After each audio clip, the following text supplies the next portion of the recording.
Hey everyone, and welcome to a very special episode of Jurassic Palms 1998, our 90s inspired park in Jurassic World Division 3. Today, with a build inspired by Frank Gehry and his architectural influences throughout the 90s, such as the wonderful Guggenheim Museum in Bilbao or the Walt Disney World Concert Hall, also to have the reference to a theme park. Don't worry, we'll be taking it step by step. I'm gonna guide you through my process of building this and how to approach a project like this, and you will see at the beginning I'm gonna carve out a couple of things. You can see there are two hills and some viewing galleries involved over here to already have an idea where certain things in the habitat go, but also to play with height elevations. And I may suggest that at the very beginning, if you build in this game or just in general in these park builder games, verticality is something way too often neglected by people, and I'm not sure why that is. Maybe it's because of the simplicity of building, but make sure to,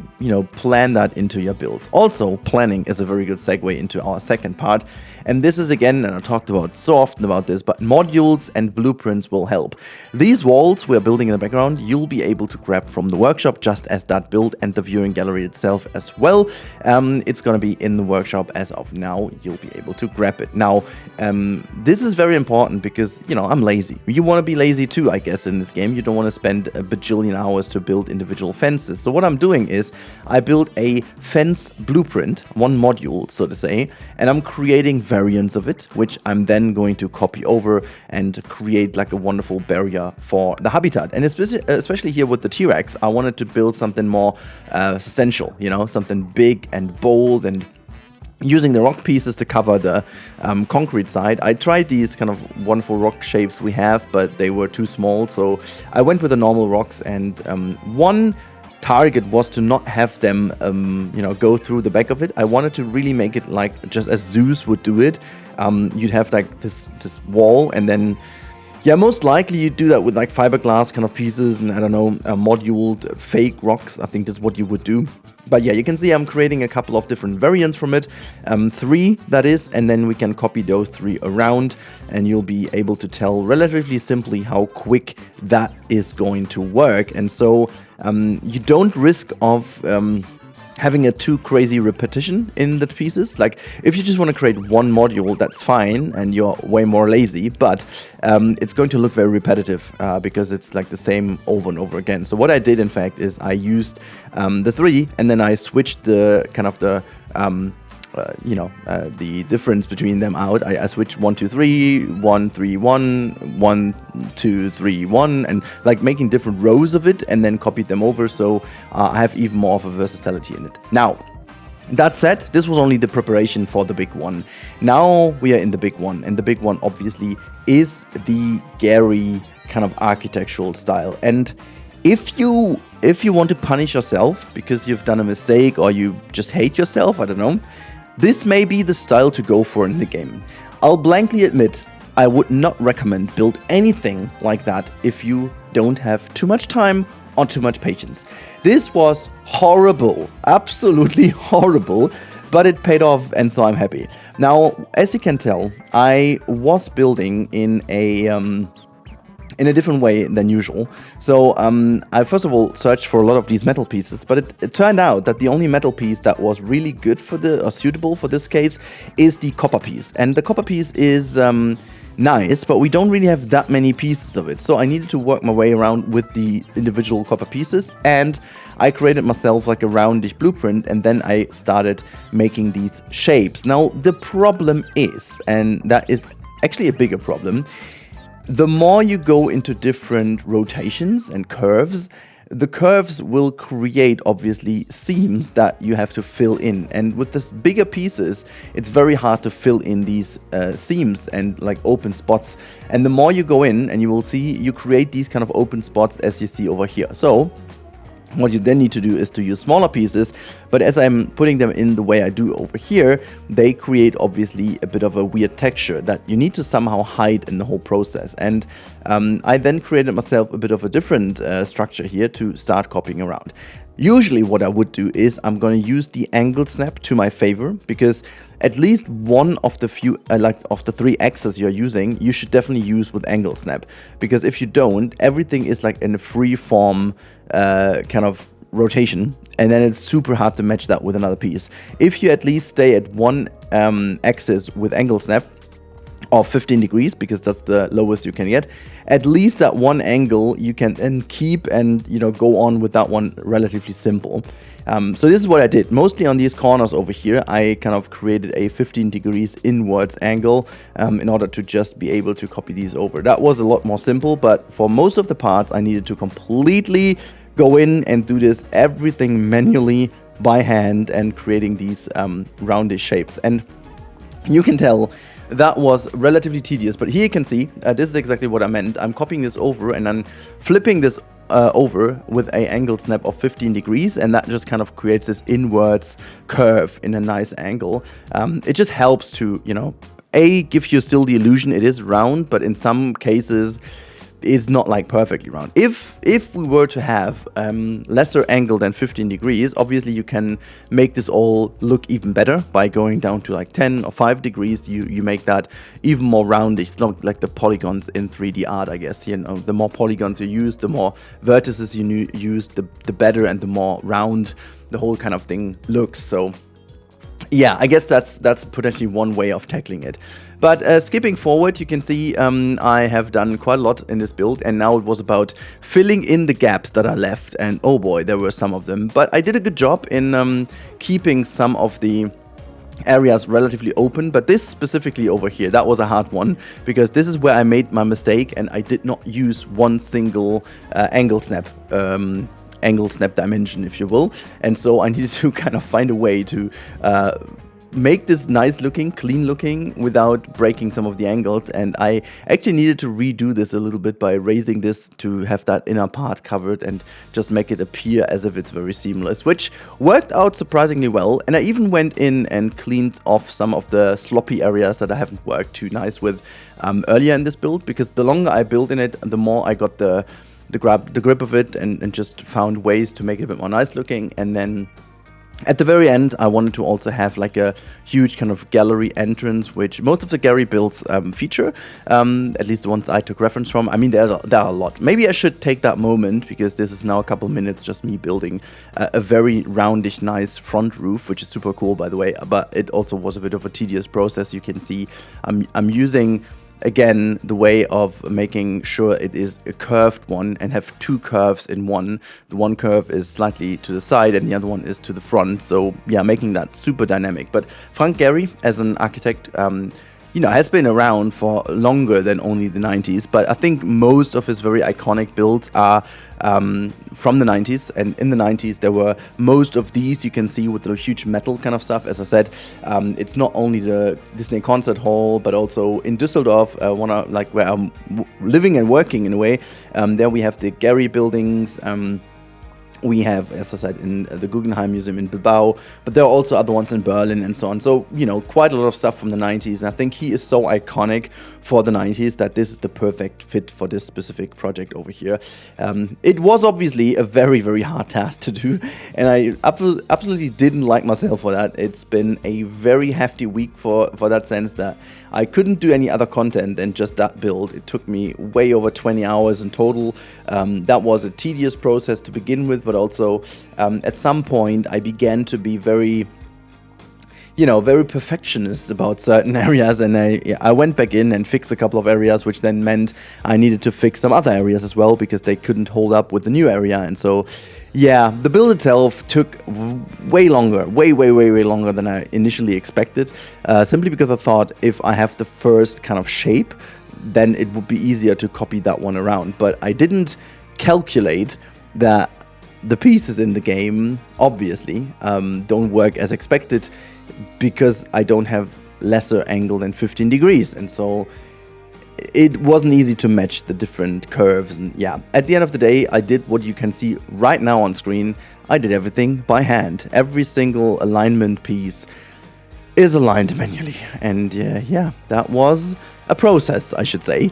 But again, it turned out to be looking absolutely fantastic. If you are interested to see how that is done in real time, by the way, I have an over 1 hour video on my German channel. I'm going to link that in the description as well, where I'm building this like step by step, like without a cut or anything, in real time. You can technically use the AI voiceover. It's crappy as, you know, it's very crappy, but it does help to understand, or you use subtitles if you need English. I don't have that's not my own AI voice, that's the one from Google. But for the German channel, I left it in. For the English-speaking channel over here, this is deactivated, because, you know, most people in the world do understand English, so that's fine. But for the German channel, I kept it on for those of you who want to watch it nevertheless.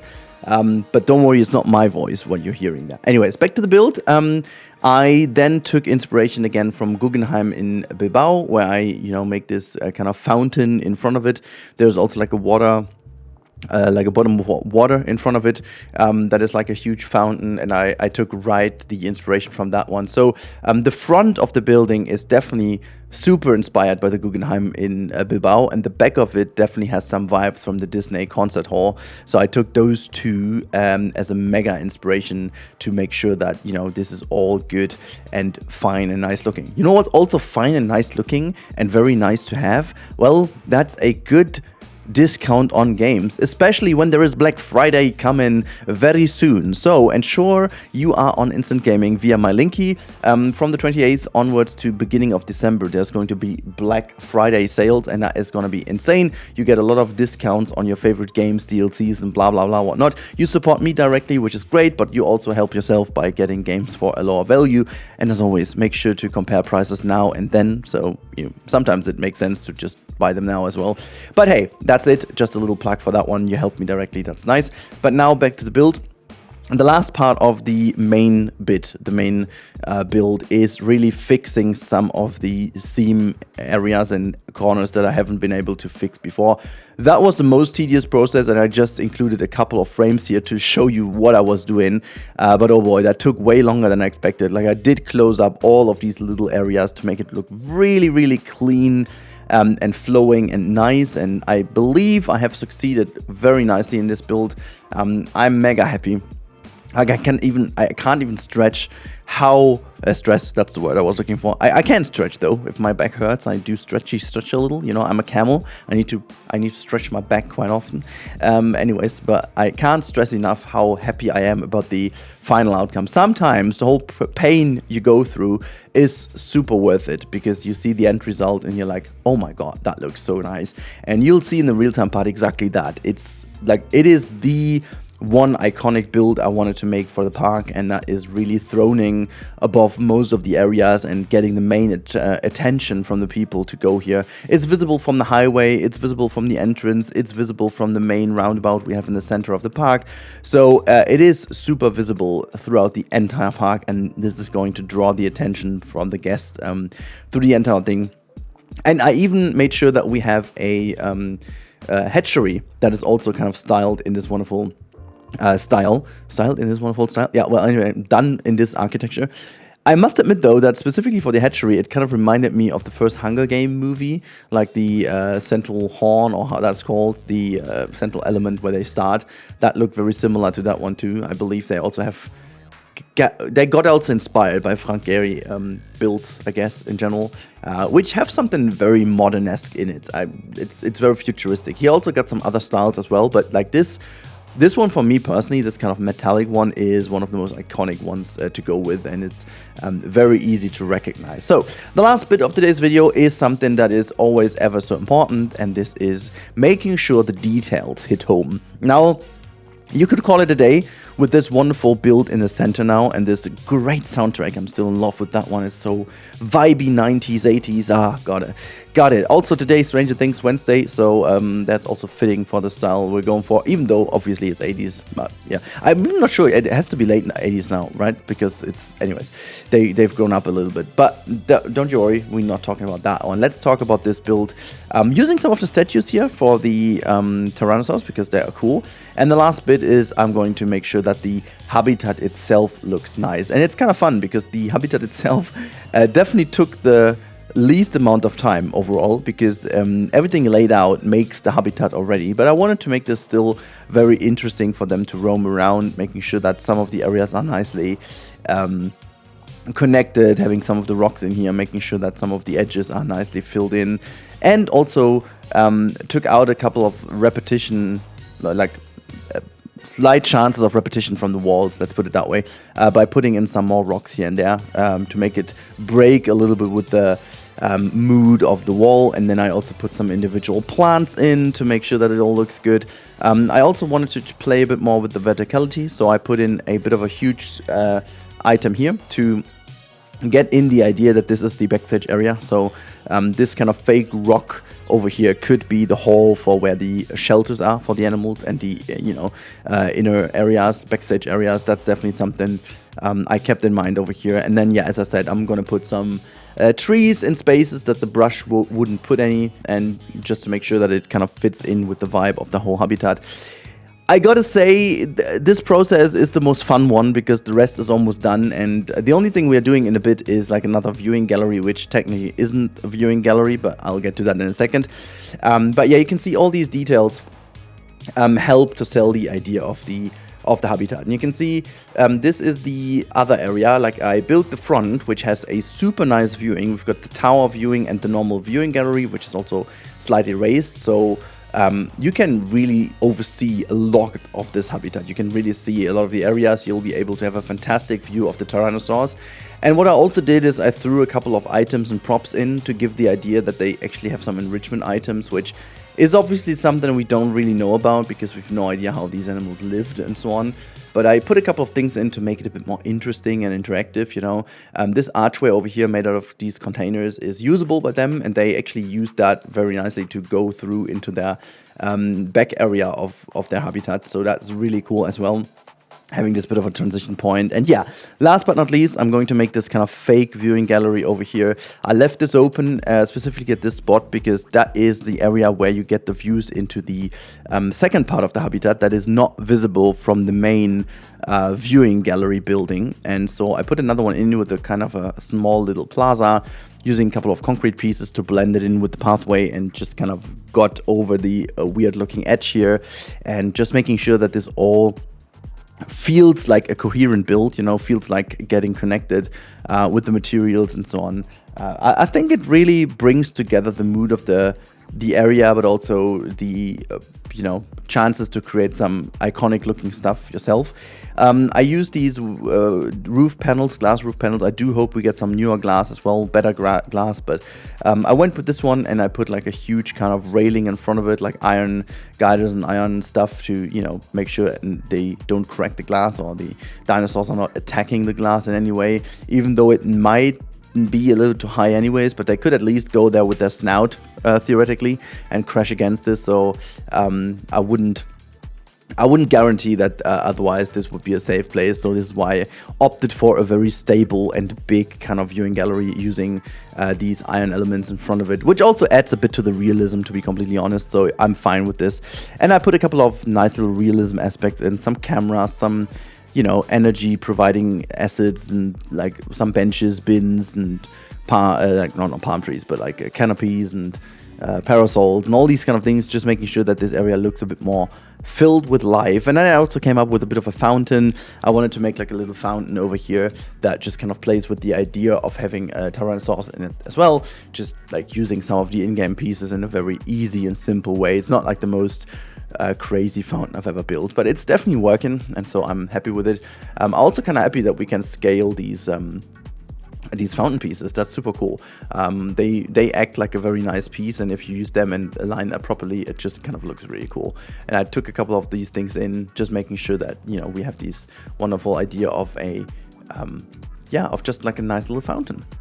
So that's the one fountain is here, and it just kind of gives you the nice idea of that area. And I think this is a very zoo-ish looking corner over here with these viewing areas and making sure everything is nicely aligned by the colors, and just like in general, I'm very happy with the outcome of it. But this brings me almost to the end of the time lapse, because I've been doing quite a lot, and just filling in some gaps here is very important, putting some rocks and foliage in to make that all blend in. But there's a lot of work still to be done in this project, and I'm very much looking forward to that. It's a a very good project so far. I'm very much enjoying it. A project that I didn't think would be going so well to this point in time, but it is, and I absolutely love it. And so in any case, if you guys enjoy that, make sure to like the video already, because again, that helps the algorithm. You know how that goes. You know how that goes, okay? Anyways, a bit of a nice little cover up here in the front as well. I was struggling a bit with pathways. I just wish they would go for the Planko 2 path anyways, but hey, maybe in the future, who knows. But that's equally important as well, to finish off your areas. Make sure to lay out your path and put some, you know, put some lights in, put some trees in, put some benches in. That just kind of adds to the finishing touches of a build, and I'm really happy with how that turned out. Anyways, guys, I hope you enjoyed, and now I'm going to hand you over into the capable hooves of Mr. Realtime Rudi, who's gonna guide you through the build in-game. Alright, so welcome to one of my proudest real-time parts ever. This is the finished T-Rex Gehry, or how you wanna say that, Gehry. Yeah, habitat, kingdom, whatever. I'm not completely sure how I'm gonna call that, but this is definitely the one and only habitat. I think it looks phenomenal. I gotta say that blankly because it's been so much work. This is located right over here behind the Velociraptor, as you can tell, and there's a lot of thought that went into it, as I've hopefully talked about in the wonderful speed build. But you can tell it is throning over the Velociraptors, which is exactly the idea, working with different heights and elevations and stuff, and giving that like view over here. But also, if you imagine that this is like, hold on, where's the main roundabout? This is still going to be the center of our park, and then if you look over, you can really see it in the distance. There it is. It's like throning over, and you won't have anything distracting this view over here. Same goes for that one, so you can see like a bit of a star form starting to form itself. There we've got the lagoons that will also receive like a bit of a nice viewing option as well. And then in the midst of it, we will be having some other wonderful habitats, you know, and then we've got our main street here. But this is kind of the view guidance I have put in place now, and that was always been planned, and that's why it's sitting a little bit on a hill over here.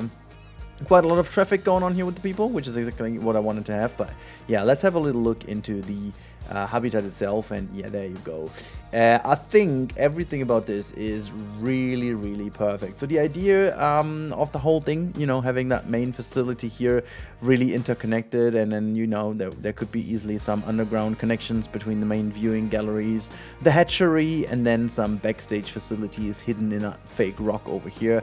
So we've got a rather, I think it's sizable. It's not huge, but it's big enough for them to roam around, I guess. They get some nice interactive elements, like that little containers over here hanging over there, which they walk through, which I think is pretty cool, you know, that this works.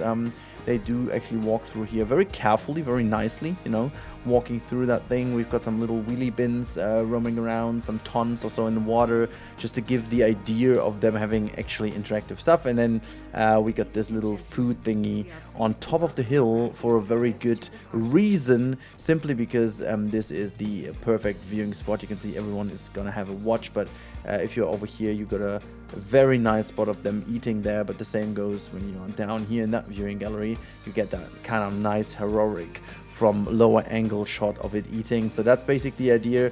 Then we also go to the back of the habitat, which is a bit more of a roam free area, where there is also like a goat feeder. You can see goats roaming around, but we also do have our log viewing gallery, the original one. I wish we had this one unthemed as well. I wish we have these things to be covered on our own. That would be really cool. But I mean, just look at that one sleeping under the tree. That's such a natural, beautiful look over here. I did curate a couple of things in here, put a couple of trees in my own. I'm not even sure if that's one of those. Oh wait, I'm in the wrong mode. But I did put some of them here to the sides, you know, making sure that everything is really nicely balanced out, and having some rocks in the middle to guide a bit of where they're going. Oh, there you go for a hunt. Well, you just stop doing it. Hey, come on. Woo! Oh my god, that shot. Oh, that was always perfect. Almost perfect. Look at that. We had that little tilt going on here for a reason. Oops, I didn't mean to go that high up in the air. But yeah, so this is the area having a bit of a difference here with some palm trees, a bit of sandy area in between. where they can also chill, have some trees with some water, and then we've got some larger bush cover in the back so they can really enjoy the habitat to its fullest. And we have a non-functional, as we all know, viewing area over here, but I still wanted to do that because that is just like way more realistic if you would do that without, wouldn't do that like without, it's just, this is how it would be done in real zoos, you know. We got the little custom fountain, and you can see that, like there's the Tyrannosaurus in the back, and I really, like, this is exactly what I like about these viewing galleries, like, they look really realistic, and I'm really, like, I don't mind the fact that we have the viewing galleries as in, you know, a gameplay option or element, I should say. But what I really dislike is the fact that we don't really have like an option to, like, for example, you know, go in and then just like, let's go in here, for example, have a fence type that is like called window. And, you know, if it's about me, it will be totally fine if it has like a very tiny radius, like visibility radius. That will be fine, because I still believe that these viewing things, like, they have a way too big of a viewing radius, if you ask me. Like, there's no calculation whatsoever what they really see. So if we go to dinosaur visibility, you can see the entire habitat is fully covered right now. Oh, I think that one is the wrong way around. It's like 74%, which is, again, this is kind of odd, isn't it? Like, because I should rotate this one. It's like, can I do rotate this right around? Edit connection? No, I wanna edit this thing. Move, and then just rotate this too close. Yeah, well, there you go. Just doing it that way. I did do a bit of terraforming, but yeah. So now, hold on. Why is the? Oh God. How is this not the connection anymore? This is like complete connection. I didn't even mean to. Like, this building is just like, don't mind this building. It's just like for testing purposes. But now we should have a viewing, yeah, like 71%. That doesn't make any sense. But in a weird way, it is not calculated that I don't see things like, for example, over here, you know. Technically, you can't see the dinosaurs, and is that like all over the park? This is why. Oh, okay, this is why. So, but this habitat itself, this Rex habitat alone, should have about a 100% viewing, which it doesn't, because like some edges in here you wouldn't see. Like, the entire middle ground is very nicely hidden when you watch from over here. That tower does in fact have a very nice viewing, but there are a lot of areas where they can hide, and I would be fine if they nerf that down, like that all the viewings get a lesser radius. But then again, you have more options by just putting in invisible viewing points, and then they have like a smaller radius, you know. If you drag them around, like, that would be fine having just a radius of that in here. But then at least you would have people standing here and like interacting with the habitat in a more natural way, you know. I did put down some benches, but as there's no viewing option over here, they don't really go there. So the only option I have to make this populated is by putting amenities down, or by just having another viewing tower from this side. Like, I could, you know, I could pretend to have one here and then put this in, and yeah, of course that would build up the traffic here, but that's just not the idea I have about the park, you know. I want to make this all more natural, and the same goes for the Velociraptor habitat. I'm really willing to give them a nice area here, which is going to be part of the next episode, but again, at the end of the day, it just doesn't add much to it because there's no viewing. So I need to sneak a viewing in here again, which I kind of don't, because I want to make that kitchen still be interesting and nice. I'll be putting some backstage here in the center to make that, you know, division of the two habitats kind of meaningful in a way. But we will definitely get in with a more natural barriers, because that is like a way to standardish habitat. That was just like for the purpose of the video back in the day, if you remember. I still like it, but yeah, it's, you know, but the park itself, it's coming along very, very nicely. Wait, hold on, which camera was that where I can fly out so far? Oh, it's that, the build camera still gives me the option to fly that high.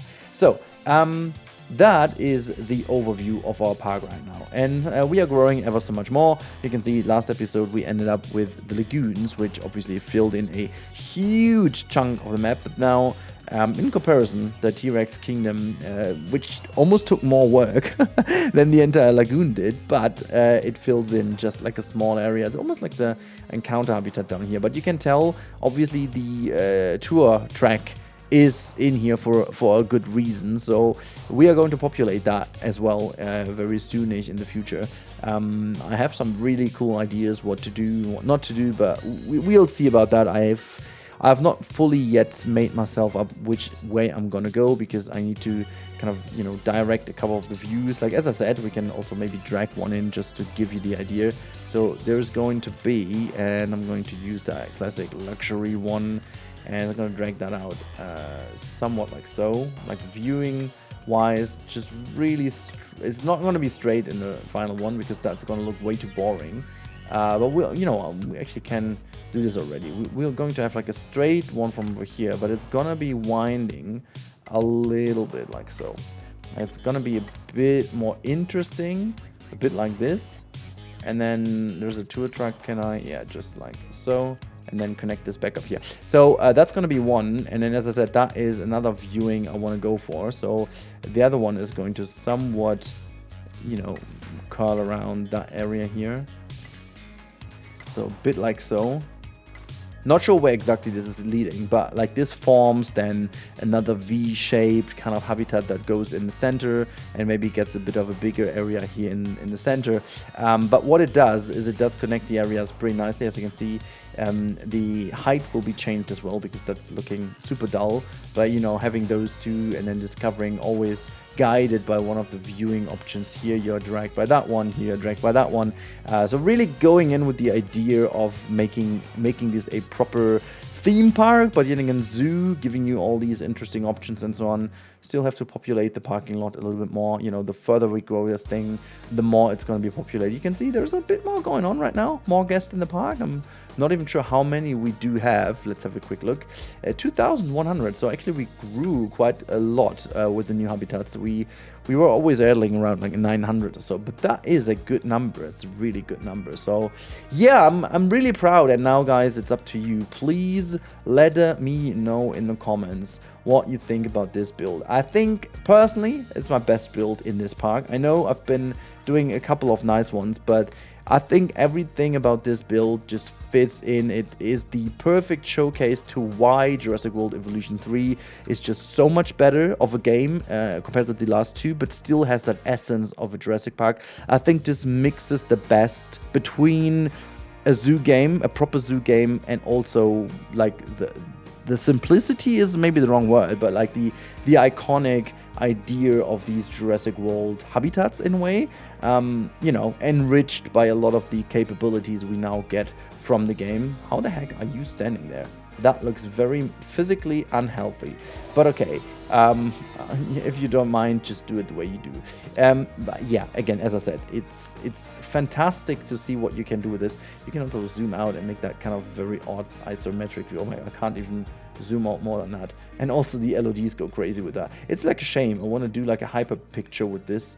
Oh, there's like a little jump in here. Why not? Anyways, sorry, I'm gonna get distracted by that habitat. I am, as I said, fantastically happy with it, which is not like I'm always kind of happy with my builds, but it's never like it's never that mega as in this build, because yeah, you've seen it in the speed build and so on. It's been tedious to build this, and it's been, oh my God. And if you're interested, there's a German channel I have where this is going to be like 1 hour plus of this build I did in real time in German, to give you an idea what that is like if you follow me every minute, how that goes.